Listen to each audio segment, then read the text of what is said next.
Hello everyone, আমি ছুটকি।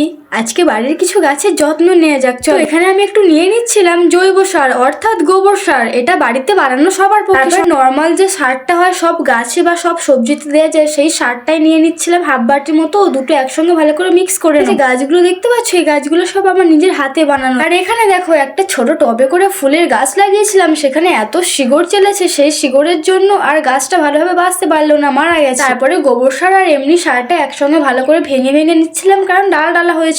তারপরে গাছের গোড়াতেও ভালোভাবে দিয়ে দিলাম। এই যে পেয়ারা গাছগুলো দেখছো, এই পেয়ারা গাছগুলো আমি নিজের হাতে বড় করে তুলেছি অনেকদিন। আর একটা স্ট্রবেরি গাছ আনা ছিল, সেই গাছটাও একটু ভালোভাবে দিয়ে দিচ্ছিলাম। স্ট্রবেরির সিজন চলে গেছে, তাই গাছটার গ্রোথও ভালোভাবে হচ্ছে না, কিন্তু নিজে কিনে নিয়ে এসেছি, কি করি বলো তো। তাই একটু যত্ন নিয়ে দেখলাম, যদি হয় তো হবে, না হলে আর কিছু করার নেই। তারপরে এখানে আরেকটা সারের সঙ্গে খোল মিশিয়ে ফাঙ্গাস জাতীয় যে কীটনাশক গুলো হয় ওর মধ্যে একটু মিক্স করে দিয়েছিলাম, দিয়ে গাছের চারিদিক থেকে দিয়ে দিলাম। আর এদিকে দেখো, এত ঠান্ডার মধ্যে কাজ করতে করতে আমার নিজেরই গরম লেগে গেছে। ভিডিওটা ভালো লাগলে লাইক আর সাবস্ক্রাইব করে